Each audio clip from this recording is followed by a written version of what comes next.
ఇరాన్లోని Isfahan నగరంలో జరుగుతున్న ఆందోళన కార్యక్రమాలు చాలా స్పష్టంగా వాళ్ళు అక్కడ ఇమామ్ స్క్వేర్ దగ్గర గుమికూడారు. సో జరుగుతున్నాయి అంటే అక్కడ కూడా ఆయనకి ఆ ఛాందస్వాద మద్దతుదారుల వర్గాలు ఉంటాయి కదా, జరుగుతున్నాయి. ఒకసారి ప్రశాంత్ గారి దగ్గరికి వెళ్తాం. ప్రశాంత్ గారు, సో ఇప్పటి వరకు జరుగుతున్న డెవలప్మెంట్స్ అండి.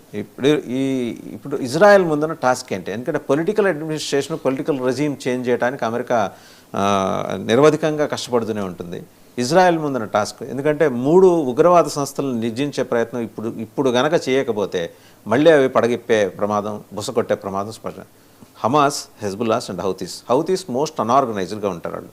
మిగిలిన 2 ఆర్గనైజ్డ్ ఉగ్రవాదం నడిపితే వాళ్ళు అన్ఆర్గనైజ్డ్ ఉగ్రవాదం నడిపి బేసిక్గా ఏంటంటే ఈ పడవల మీద పడి ఓడల మీద పడి దోసుకుని వెళ్ళే తత్వం వాళ్ళది. వీళ్ళని కంటైన్ చేయడానికి ఇజ్రాయెల్ దగ్గర ఏమన్నా ఇప్పుడు action plan, discrete action plan ఏమన్నా ఉందంటే బయటికి ఇజ్రాయెల్ చెప్పదు, అట్లీస్ట్ మన బోర్డు వాళ్ళకి తెలిసే అవకాశం ఉందా? మీరు చూసుకున్నట్టయితే ఇప్పుడు ఇజ్రాయెల్ ఆల్రెడీ లాంగ్ వార్ కి రెడీ అయినట్టుగానే కనపడుతుంది ఇక్కడ. ఎందుకంటే they are very well prepared. మీకు ఇరాన్ గనక మనం తీసుకుంటే ఈ రోజున పెద్దలందరూ చెప్పినట్టుగా వాళ్ళకి ఒక స్ట్రాటజీ, లేకపోతే ఒక రిజిమ్, లేకపోతే ఇంకోళ్ళు వస్తారు ఎవరో చెప్తారనేది. వాళ్ళ స్ట్రాటజీ ఏంటంటే, నేను మునిగిపోయినా పర్లేదు, నిన్ను కూడా డూబేగా, నిన్ను కూడా లాగి మునిగేటట్టు చేస్తా, నేను పోయినా పర్లేదు, నాకేమైపోయినా పర్లేదు. లేకపోతే open the hell gates open చేసినట్టుగా వాడి దగ్గర ఎన్నుంటే అన్ని బాంబులను ఓపెన్ చేసి ఇష్టం వచ్చినట్టుగా ఈ ప్రజలు అనుకుంటున్నాడా, లేకపోతే ప్రజాస్వామ్యాల మీద దాడా, లేకపోతే ఏంటనేది వాళ్ళకి అసలు అంటే వాళ్ళకు ఒక అధికారం, ఒక కమాండ్, ఏదైనా ఒక పద్ధతి పాడు ఉంటే ఇన్ని జరగవు ఇక్కడ. మీరు చూసినట్టయితే ఇది మత ఛాందసవాదమా, లేకపోతే మానవుల్లో ఉన్నటువంటి క్రూరత్వమా, వాళ్ళల్లో ఉన్నటువంటి క్రూరత్వమా అనేది మనం అర్థం చేసుకోగలం. ప్రపంచ దేశాలు అర్థం చేసుకుంటున్నాయి. ఈ రోజున ఇన్ని ముస్లిం దేశాలు ఎందుకు మాట్లాడుకుంటూ ఉంటున్నాయి అంటే, ఏ రోజుకైనా ఇటు ఇలా గనక డెవలప్ అయితే మమ్మల్ని కూడా కొడతాడు, మాకు కూడా తలకాయ నొప్పే అని ఒకరిని కొట్టలేనప్పుడు వేరే వాడు కొడుతుంటే వాడు పక్కన ఏం అనకుండా కూర్చుంటారు. ఇప్పుడు జరిగే పరిస్థితి అది. మనం చూసినట్టే ఇజ్రాయిల్ ఇక్కడ ఇంతసేపు మీరు చూసినట్టయితే ఆల్మోస్ట్ ఈ అక్టోబర్ 7th కనుక జరగబోయి ఉండుంటే ఈ రోజుకి ఇలా తలుపు తెరిస్తే టన్నెల్స్ లోంచి మన ఇజ్రాయిల్లోకి వచ్చేవాళ్ళు. ఎంతంత భారీ టన్నెల్స్ ని మనం కోలగొట్టామండి మీరు చూస్తుంటే.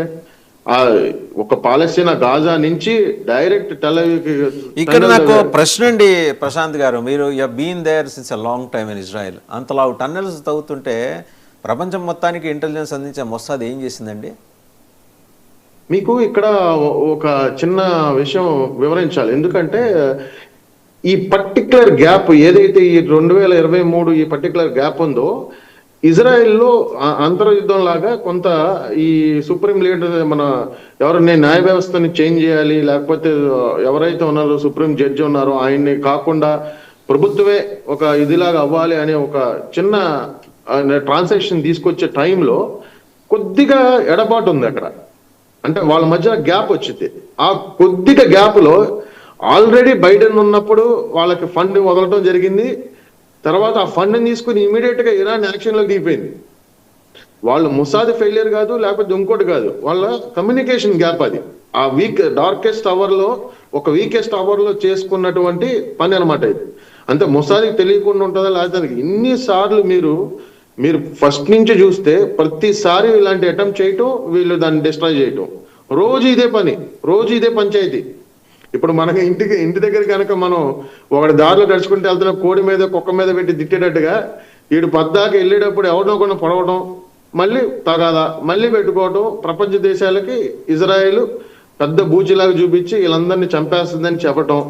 అసలు ఎవరు భూభాగాన్ని ఎవరు ఆక్రమించారు, ఎంతమందిని ఆక్రమించారు, అసలు ఎవరి భూభాగం అది, ఎవరు జూయిష్ నేషన్? నేను చెప్పినట్టుగా 1,50,00,000 మంది లేరండి ప్రపంచం మొత్తంలో యూదులు.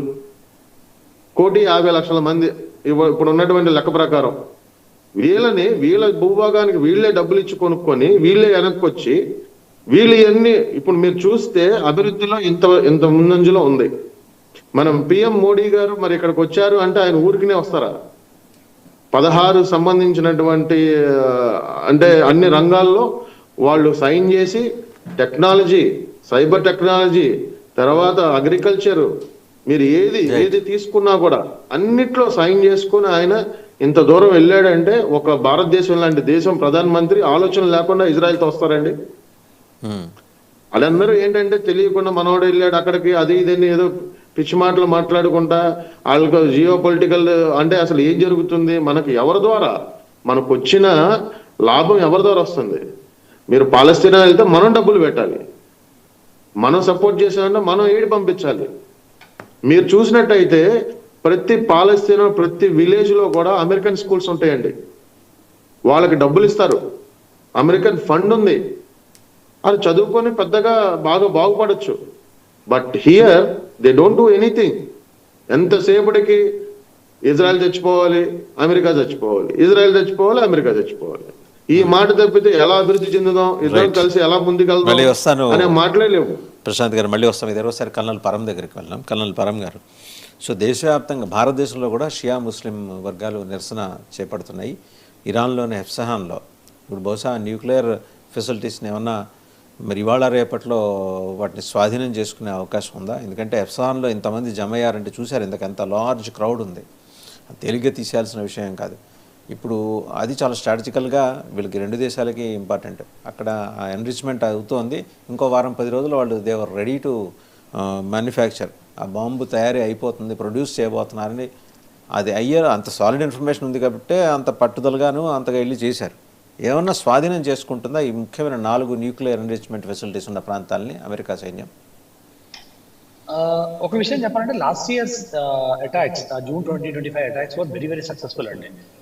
ఫార్దో, నేతాన్స్, ఇస్ఫహాన్ ఈ మూడింటిలో వాళ్ళు చాలా క్లియర్ అటాక్స్ చేశారు. ఫార్దోలోను ఇంకా నెతాన్స్ లో 3000 pounds బంకర్ బస్టర్ బాంబ్స్ వేసి యురేనియం ఎన్రిచ్మెంట్ ఏదైతే ఉందో ఆల్మోస్ట్ 60% ఎన్రిచ్మెంట్ అయిపోయింది. And pathway to 90% enrichment was very close by ఆ ఫెసిలిటీస్ లో. ఆ ఫెసిలిటీస్ లో కొట్టినప్పుడు దాని తర్వాత యురేనియం డిపాజిట్స్ ఏమై ఇప్పటిదాకా ఇంటెలిజెన్స్ ఇన్పుట్స్ ఏం లేవు. The inputs are that they got destroyed అని ఎన్రిచ్మెంట్ ఫెసిలిటీస్ అవన్నీ అని. సిమిలర్లీ ఇస్ఫహాన్ లో కూడా ఉన్న ఫెసిలిటీస్ కూడా కంప్లీట్ గా ధ్వంసం అయిపోయిన క్లియర్ రిపోర్ట్స్ ఉన్నాయి. సో ఇట్ ఈస్ డిఫికల్ట్, అంటే నేనే నాకు అన్నాను యూఎస్ఏ దగ్గర ఒక ఇన్పుట్ ఉందని, బట్ కౌంటర్ ఇన్పుట్స్ కూడా. But it is difficult to believe ఈ 1 year లో మళ్ళీ వాళ్ళు యురేనియం ఎన్రిచ్మెంట్ చేసి they were close to a bomb అనేది కొంచెం కష్టం అండి. నా ఉద్దేశంలో ఒక 15-20 సంవత్సరాలు వెనక్కి వెళ్ళిపోయారు లాస్ట్ ఇయర్ దాడులతోటి. సో ఇప్పుడు వాళ్ళ టాక్స్ లో కూడా ఏమన్నారు జెనీవాలో, మేము న్యూక్లియర్ ప్రోగ్రామ్ పర్సూ చేయడానికి మేము ఓకే విల్ నాట్ పర్సూ, అలాగే but then ballistic missile program మాది ఇండిపెండెంట్, మా కంట్రీ సెల్ఫ్ డిఫెన్స్ కోసం మేము పర్సూ చేస్తామన్నారు. అది కూడా చెయ్యకూడదు, మీరు ఐసీబీఎన్స్ పర్సూ చేస్తున్నారు, మీరు యూఎస్ఏని టార్గెట్ చేయడానికి ట్రై చేస్తున్నారు, అది కూడా టార్గెట్ చేయకూడదు అంటే అక్కడ ఒక డిసగ్రిమెంట్ వచ్చింది apart from multiple other disagreements. దాని నుంచి ఈ టాక్స్ స్టార్టెడ్ గోయింగ్ సోర్. అదొకటి మనం నోట్ చేసుకోవాల్సింది. సో మళ్ళీ ఈ సిటీస్ ని కొట్టే అవసరము కరెంట్లీ వీళ్ళకి ఫోర్సెస్ కి ఉన్నాయా? అండ్ సెకండ్ థింగ్ ఇస్ వాళ్ళ ఫిలాసఫీలో ఉన్నారా అసలు అని. అంటే ఇవన్నీ చేయాలంటే గ్రౌండ్ ఫోర్సెస్ ని పంపించాలి. గ్రౌండ్ ఫోర్సెస్ ని పంపించి చాలా పెద్ద పెద్ద bad lessons USA Iraq war నుంచి కంటిన్యూస్ గా నేర్చుకుంటూనే వచ్చింది. సో అంటే ఆ సౌకర్యము అటువంటి ఫెసిలిటీ కేవలం యూఎస్కే ఉంటుంది, వెళ్ళిన చోటల్లో ఫెయిల్ అయ్యి వెనక్కి రావడం అనేది. అంటే ఇక డబ్బులు ఉన్నాయి కదండి, వాళ్ళు యుఎస్ఏ గెలిచేది ఏంటంటే నెరేటివ్ వార్. అదే కదా పాకిస్తాన్ నార్త్ సింధూర్ లో చేసింది. USA wins the narrative war hands down అండి. కొన్ని సాటిలైట్ ఇమేజెస్ తీసుకుంటా చేసిన అటాక్స్ వాటిల్ని బ్లో అప్ చేసి చూస్తారు. There propaganda machine is fantastic, దాన్ని బీట్ చేయలేరు మీరు. So in narrative they are leaps and bound generations head. సో ఇప్పుడు కూడా నెరేటివ్ వార్ లో వాళ్ళు గెలిచేస్తారు, there is no doubt about it. But point ఏంటంటే గ్రౌండ్ లో వాళ్ళకి వెళ్ళే అవసరం ఉందా ఇస్ఫహాన్ కానీ, లేకపోతే నెతాన్స్ కి కానీ, లేకపోతే ఫోర్దోకి కానీ అనేది is matter to wait and see. నా ఉద్దేశంలో as of now they are not targeting that అండి. అంటే ఇరాక్ లో కూడా అన్నారు కుప్తు తల్లా అన్నారు, ఫిస్ట్ ఆఫ్ గాడ్ అని ఒకటి ఏదో వెపన్స్ ఆఫ్ మాస్ డిస్ట్రక్షన్ తయారు చేస్తున్నారు ఇరాక్ వాళ్ళు అన్నారు. వెళ్ళి చూసే వెళ్ళలేదు, పెద్ద బ్యారల్స్ అవి కనిపించారు, 2-3 ఆర్టిలరీ గన్స్ అవి కనిపించాయి, అంతగానే ఏం కనిపించలేదు. So it even Iraq was a regime change operation. Kuwait ని కంట్రోల్లో తీసుకుని at that point of time one of the richest countries in the world, Kuwait అదుపులోకి తీసుకుని ఇరాక్ ని అదుపులోకి తీసుకుందాము, కువైట్ లోను మిడిల్ ఈస్ట్ లోను ఆయిల్ రిజర్వ్స్ మనం కంట్రోల్ చేద్దామన్న ఐడియాతో వెళ్ళారు. సద్దాం హుసేన్ చంపాలి, సద్దాం హుసేన్ చంపారు, they achieve that part. But puppet regimes పెట్టుకుంటూ వచ్చారు. సో ఇప్పుడు నేను పెహల్విన్ కూడా ఎందుకు అంటున్నాను అంటే గిరిజర్ గారు అన్నట్టు వాడు చదువుకున్నవాడు కాదు, వాడు దాఖలైన ప్రతి యూనివర్సిటీ ప్రోగ్రామ్ నుంచి డ్రాప్ అవుట్ అవుతూ వచ్చాడు. హీఈస్ ఓన్లీ టేకెన్ కరెస్పాండెన్స్ లో బిఎస్ చేశాడు ది పొలిటికల్ సైన్స్ లో. The only reason why I'm still thinking betting my this thing on him is USA లో ఉన్నాడు, యుఎస్ కి చాలా close, US puppet, is good in speaking English, and he is seen as a bridge to the western population, western countries అంటే essentially the NATO countries and Iran. Acceptance levels చాలా తక్కువ ఉన్నాయి, but ఇలాంటి వాటిల్లో public narrative వారు గెలిచారంటే public opinion ని స్వే చేయడం పెద్ద డిఫికల్ట్ కాదండి. సో కొంచెం కండిషన్ చేసి వాటిని కూడా తీసుకురావచ్చు. బట్ అదర్వైజ్ యూనో రిజా పెహల్వినే కాక ముస్తఫా హుస్సేని కూడా చాలా front runner, second son. Is also somebody like Khamenei అని చాలా వార్తలు ఉన్నాయి. And is young also. I think అతనికి 56 సంవత్సరాలు 60 సంవత్సరాలు అంతే ఏజ్ అతనికి. So is got time to go, అంటే ఒక కంటిన్యూటీ ఆఫ్ రూలింగ్ దొరుకుతుంది ఆయన పెట్టారంటే. సో ఆయన వచ్చాడంటే if actually people decide అనేది. బట్ ఈ ఖమేని ఫ్యామిలీ నుంచి ఇంకోటి తెచ్చి వాళ్ళు నెత్తి మీద పెట్టుకుంటారా అనేది చాలా పెద్ద క్వశ్చన్. సో ఇవన్నీ డిబేట్ చేసుకో తగ్గవే. But as of now if you ask me to specific answer, వాళ్ళ nuclear facilities or uranium enrichment facilities or not the target. వాళ్ళ ballistic missile bunkers and ballistic missiles are their target, and ballistic missile program and what all have they bought from China నుంచి speed track చేసిన procurements వాళ్ళు ఏమేమి తెచ్చుకున్నారు, ఎక్కడెక్కడ దాచారు, వాటిని destroy చేయడం will be the major aim for USA and allies. ఎందుకంటే even Israel has been saying that వాళ్ళు ఐసీబీఎం తయారు చేయడం చాలా దగ్గరలో ఉన్నారు, ఐసీబీఎం ఎన్రిచింగ్ టెక్నాలజీ తెచ్చుకుంటున్నారు. They are trying to integrate it into their space launch vehicles, అంటే వాళ్ళ స్పేస్ ప్రోగ్రామ్స్ ఇంటిగ్రేట్ చేయడానికి ట్రై చేస్తున్నారని పెద్ద పెద్ద న్యూస్ వచ్చాయి. Mossad has endorsed that report. So Israel concern adi aa missiles వాళ్ళ చేతికి వచ్చాయంటే tomorrow once again Israel will be at risk. And if you ask me, Israel is right in their right to stop that. Right. మళ్ళీ మీ దగ్గర ఒకసారి గిరిధర్ గారు చూస్తున్నప్పుడు లక్నో వీధుల్లో ఇప్పుడు మీరు చూస్తున్న ప్రదర్శన అంతా కూడా ఖమేని హత్యకు నిరసనగా, ఆయన మృతికి సంతాపంగా వాళ్ళు చేస్తున్న ప్రదర్శన. వస్తున్నారు భారతదేశంలో కూడా వేలాది మంది షియా, మీరు పర్టికులర్గా గమనిస్తే కేవలం షియా గ్రూప్కి చెందిన ముస్లిమ్సే వస్తున్నారు, సున్నీలు రావట్లే ఎక్కడా కూడా. అంటే దే హావ్ డిజోన్డ్ హిమ్ అని అనుకోవచ్చా మనం? సున్నీ షియా డివైడ్ అనేది వందల సంవత్సరాలు కొత్త విషయం ఏం కాదు. షియాలు అసలు ముస్లింలే కాదు, వీళ్ళు బతకడానికి వీల్లేదు అనుకుని కోరుకునేటువంటి ఆలోచన సున్నీల్లో ఉంటుంది. కాబట్టి అది పెద్ద ఆశ్చర్యకరమైన విషయం ఏం కాదు, ఎవరు డిజోన్ చేసే పరిస్థితే లేదు. షియాలు అన్న వాళ్ళు చాలా మూర్ఖులు, వీళ్ళు మా దీనికి వ్యతిరేకంగా వాళ్ళ ఖలీఫులకు వ్యతిరేకంగా ఉన్నారు అన్నటువంటి భావజాలం వందల సంవత్సరాల్లో ఉంది. కాబట్టి మనం ఎందుకు ఆశ్చర్యపడుతున్నా నాకు అర్థం కావట్లేదు.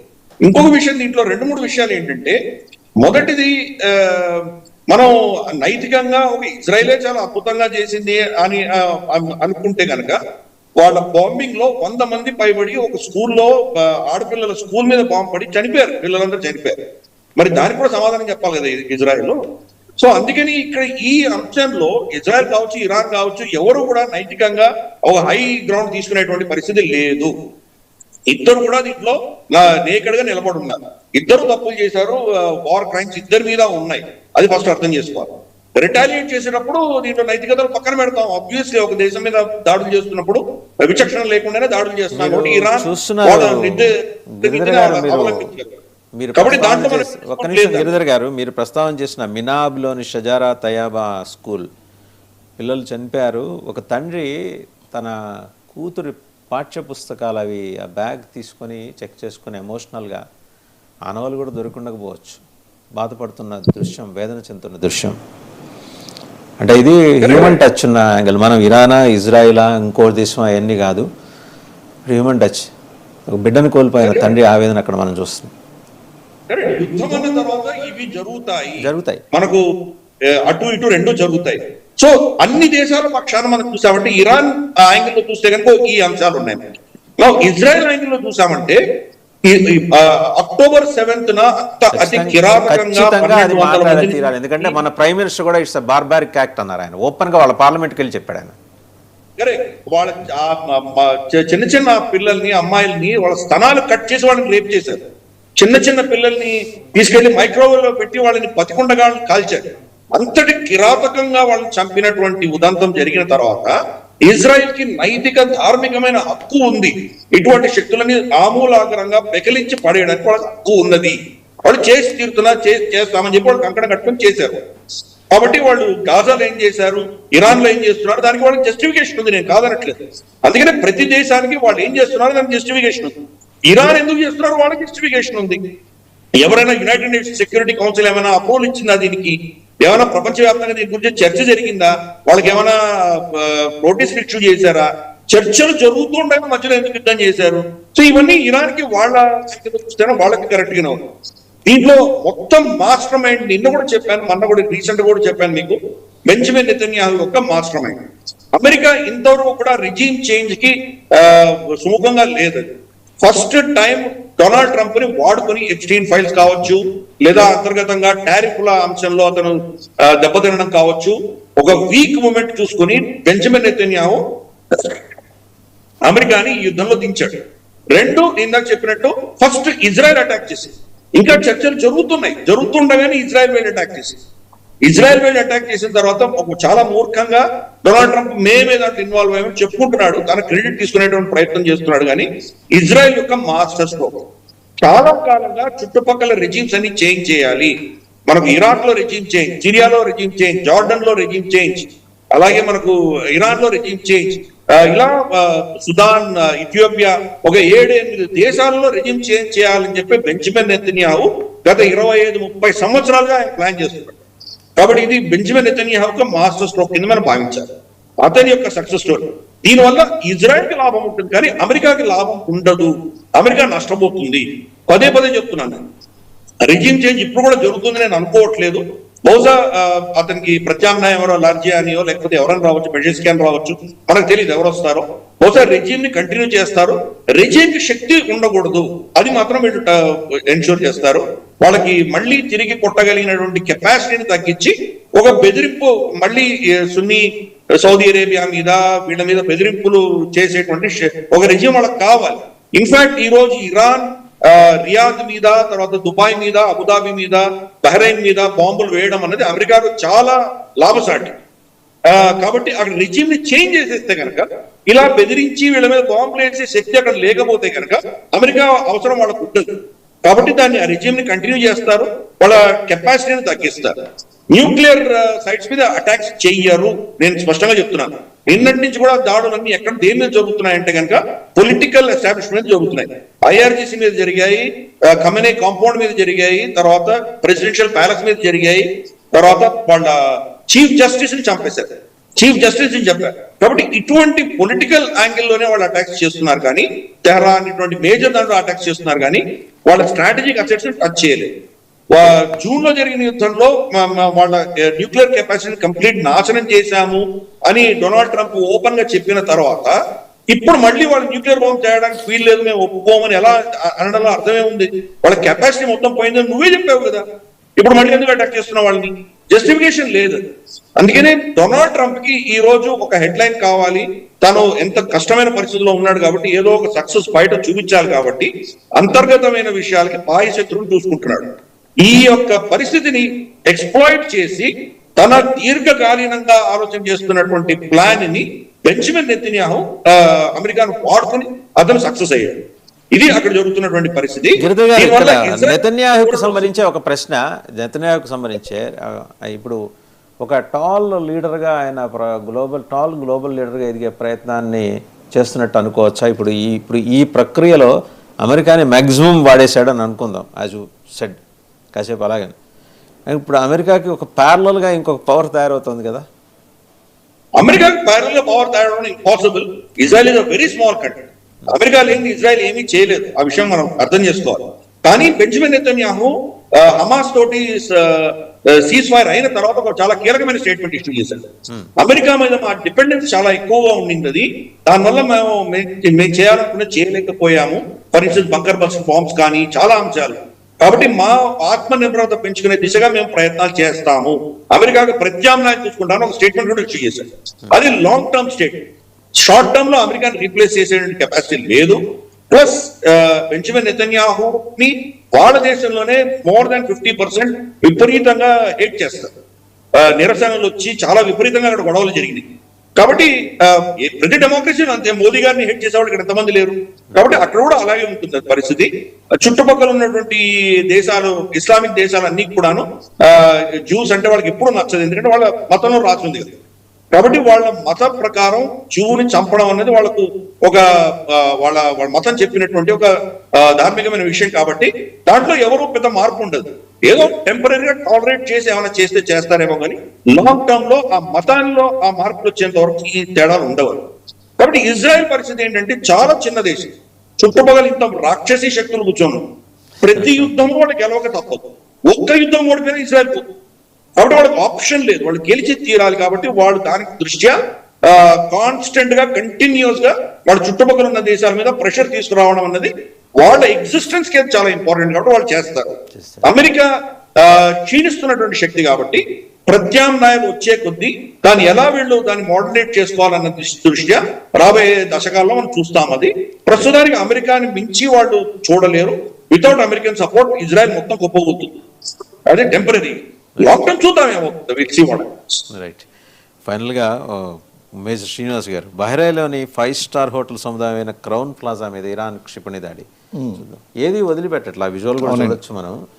ఇందాక గిరిధర్ గారు కూడా అన్నారు, ఈ ముస్లిం బ్రదర్ నేషన్స్ మీద ఇప్పుడు వాళ్ళు ఏదో అమెరికా వచ్చి మిలిటరీ బేస్ పెట్టుకున్నాడు, అవును, సౌదీ చెప్పింది మా బేస్ వాడుకోవద్దు, అయినా కూడా వాళ్ళ మీద అంటే ఇంత ఇంటాలరెంట్గా ఈ ఐఆర్జీసీ ఏది ఇస్లామిక్ రెవల్యూషనరీ గార్డ్స్ కార్ప్స్ వాళ్ళు ఎంత ఇర్రేషనల్గా బిహేవ్ చేశారు. అంటే ఇప్పుడు వాళ్ళు చూస్తున్నటువంటి స్ట్రాటజీలో ఒకటే భాగం, వెదర్ వీళ్ళు ముస్లిం కమ్యూనిటీకి చెందినటువంటి వాళ్ళ కాదా అనేటువంటి చూడటం లేదు. వాళ్ళు చూసిందల్లా అమెరికాకు వ్యతిరేకంగా అక్కడ ఎక్కడైతే బేసెస్ ఉన్నాయో అమెరికన్ బేసెస్, ఆ బేసెస్ దగ్గరగా దాడులు చేయడం, వాటి మీద దాడులు చేయడం అనేటువంటిది. అలాగే ఇక్కడ మనకి షియాలు అనేటువంటి చూస్తే ఇప్పుడు లక్నోలో జరిగిందని చెప్పేసి మీరు అన్నారండి. అలాగే పొద్దున్న కాశ్మీర్లో జరిగింది. ఇప్పుడు హైదరాబాద్ లో జరిగిన సరే ఎందుకంటే ఆశ్చర్యం లేదు. కారణం ఏంటంటే షియా పాపులేషన్ అనేటువంటిది మనకి ప్రధానంగా కాశ్మీర్లో ఉన్నారు, లక్నోలో ఉన్నారు, అలాగే మనకి హైదరాబాద్ లో కూడా ఉన్నారు. అంటే 10 to 15% షియా పాపులేషన్ మన out of entire 14% of Indian Muslims మనం తీసుకుంటే అందులో మనకి 14 to 15% ఉన్నారు. సున్నీలేమో మనకి 85 to 90% ఉన్నారు. సో వీళ్ళైతే ప్రొటెస్ట్ అనేటువంటి చేస్తున్నారండి వీళ్ళిద్దరూ కూడా. అలాగే ఈ ఇరాన్ గనక చూసుకున్నట్లయితే ఇరాన్ ఏం చేస్తుంది, ఎక్కడైతే అమెరికా యొక్క బేసెస్ ఉన్నాయో లేకపోతే ఏ కంట్రీస్లో ఉన్నాయో వాళ్ళందరి మీద దాడి చేసి ఆ ఇస్లామిక్ సపోర్ట్ ఏదైతే ఉందో ఆ సపోర్ట్ నుంచి దూరం అయిపోతుంది. అండ్ ఐఆర్జీసీ గార్డ్స్ అనేటువంటి వాళ్ళు ప్యూర్ స్ట్రాటజిక్గా వెళ్తున్నారు, వాళ్ళు రిలీజియస్ బేసిస్ మీద వెళ్ళటం లేదు. వాళ్ళ యొక్క స్ట్రెంగ్స్ ఫ్యూచర్లో అంటే they are planning for long term war గురించి వాళ్ళు చూసుకుంటున్నారు. భవిష్యత్తులో ఎక్కడైనా సరే బేసిస్గా వాడుకునేటువంటి ప్రాంతాలు ఏదైతే ఉన్నాయో ఆ ప్రాంతాలను కొట్టడం అనేటువంటిది. ఎప్పుడైనా సరే వార్ స్ట్రాటజీలో ఏం జరుగుతుందంటే మిజైల్ బేసిస్ని కొడతారు, న్యూక్లియస్ బేసిస్ని కొడతారు, అలాగే పోర్ట్స్ అనేటువంటివి కొడతారు, ఎయిర్ క్రాఫ్ట్ క్యారియర్స్ ఉంటే వాటిని నాశనం చేస్తారు. ఇలాంటివన్నీ కూడా ఇవన్నీ బలాలు. అంటే యుద్ధం అనేటువంటిది దీర్ఘకాలికంగా జరగకూడదంటే ఈ స్ట్రెంగ్స్ మీద కొట్టాలండి. సో ఇక్కడ వీళ్ళు కూడా ఏం చేస్తున్నారంటే ఐఆర్జీసీ గార్డ్స్ అనేటువంటి వాళ్ళు తమ ఓన్ ప్లేసెస్ ఏదైతే ఉన్నాయో పోర్ట్స్ని కాపాడుకుంటున్నారు, మిజైల్ బేసెస్ని కాపాడుకుంటున్నారు, ఇంపార్టెంట్ సిటీస్ని కాపాడుకుంటున్నారు. అట్ ది సేమ్ టైం ఏం చేస్తున్నారు అంటే అమెరికా యొక్క బేసెస్ ఏదైతే ఉన్నాయో ఆ బేసెస్ని కొట్టడానికి ట్రై చేస్తున్నారు. ఏది ఏమైనప్పటికీ కూడా ఇటు ఇజ్రాయెల్ అటు అమెరికా రెండు కలిసిన తర్వాత ఇరాన్ అనేటువంటిది ఎంత ట్రై చేసినా సరే ఇప్పుడు ఏంటంటే ఆల్రెడీ వాళ్ళ యొక్క పొలిటికల్ లీడర్షిప్ సుప్రీం లీడర్ అనేటువంటి వాడు చనిపోయాడు, టెంపరీ కౌన్సిల్ అనేటువంటిది రావాలి.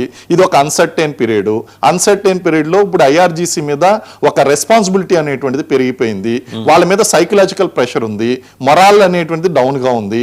ఇలాంటి కండిషన్స్లో ఖచ్చితంగా వీళ్ళు ఇంకొంచెం గనక తీసుకుంటే ఈ 40 days అనేటువంటిది నాట్ ఓన్లీ రిలీజియస్ కాజ్, ఇది ఒక బ్రీతింగ్ స్పేస్ ఫర్ ది ఇరాన్లో అక్కడ ఉన్నటువంటి ఆ యొక్క సుప్రీం లీడర్ని ఫైనలైజ్ చేసుకునేటువంటి టైము. ఈ టైంని అమెరికా కూడా వాడుకోవాలి. యుద్ధం అంటే కేవలం యుద్ధం చేయడమే కాకుండా ఈ స్ట్రాటజిక్గా చూస్తే కనుక తనకు అనుకూలమైనటువంటి వ్యక్తిని ఎవరినైతే నియమించుకోవాలనుకుంటుందో ఆ వ్యక్తి కనుక వచ్చేసాడు అంటే ఇంకా ఫర్దర్గా యుద్ధం అనేటువంటి ఉండదు. అదర్వైజ్ 40 days తర్వాత కూడా ఇది కంటిన్యూ అయ్యేటువంటి అవకాశం ఉంది. ఐఆర్జీసీ ప్లాన్ చేస్తున్నంత కూడా స్ట్రాటజిక్ ప్లాన్ అంతా కూడా ఏంటి అంటే ఇది ఖచ్చితంగా మీరు అన్నట్టు ఒక 2-3 years నడుస్తుంది అనేటువంటిదే ఉన్నది.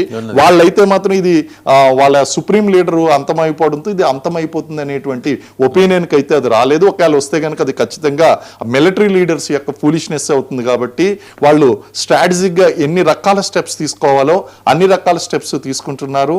అండ్ ఇటు టెంపరీ గవర్నమెంట్ టెంపరీ లీడర్షిప్ ఏదైతే ఉందో దానికి సపోర్ట్ ఇస్తూనే ఆ సుప్రీం లీడర్ యొక్క మద్దతు కోసం ఆ యొక్క ఐఆర్జీసీతో క్లోజ్ పర్సన్ ఉన్నటువంటి వాళ్ళు, ఎందుకంటే ఒకటి అమెరికా ట్రై చేస్తుంది నేను పప్పెట్గా ఉండేటువంటి వ్యక్తిని చూడాలి అని చెప్పి, అలాగే మన గిరిధర్ గారు చెప్పినట్టు ఇజ్రాయెల్ కూడా ట్రై చేస్తుంది ఇక్కడ ఉన్నటువంటి రెజిమ్ ట్రై చేసుకుని తనకు అనుకూలంగా ఉన్నటువంటి వ్యక్తిని మార్చుకోవడానికి.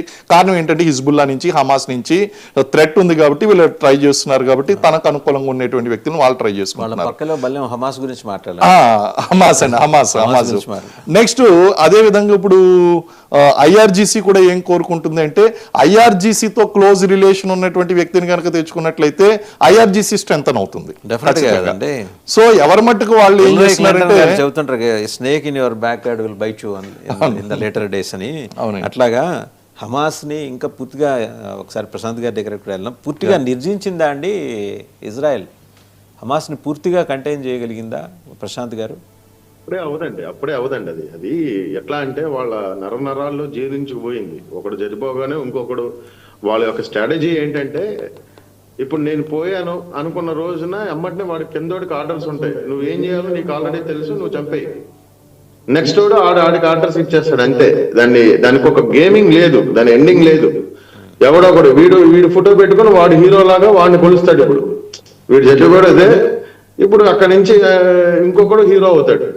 So there is no ending ఎక్కడ వస్తుందంటే మనం బుద్ధి మారినప్పుడు, వాళ్ళ యొక్క ఆలోచన విధానం మారినప్పుడు, ఎక్కడైనా మనం చదువుకొని బాగా దేశాలతో మనం పోటీ పడాలని అనుకున్నప్పుడు మాత్రమే ఇవన్నీ వస్తాయి.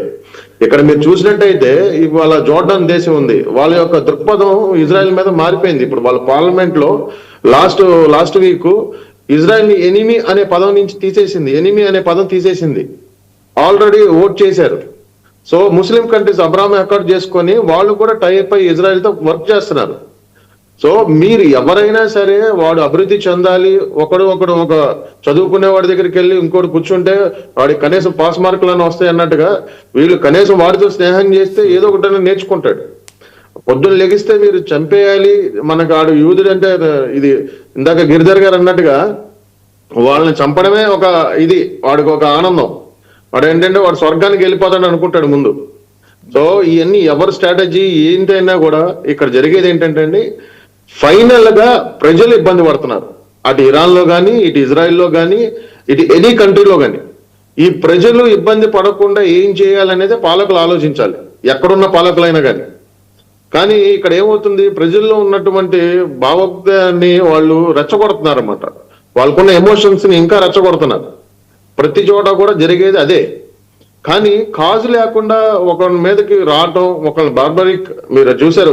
మన మోడీ గారు కూడా పార్లమెంట్ లో చేశాడు. ఆయన డైరెక్ట్ గా అనౌన్స్ చేశారు అన్నట్టుగా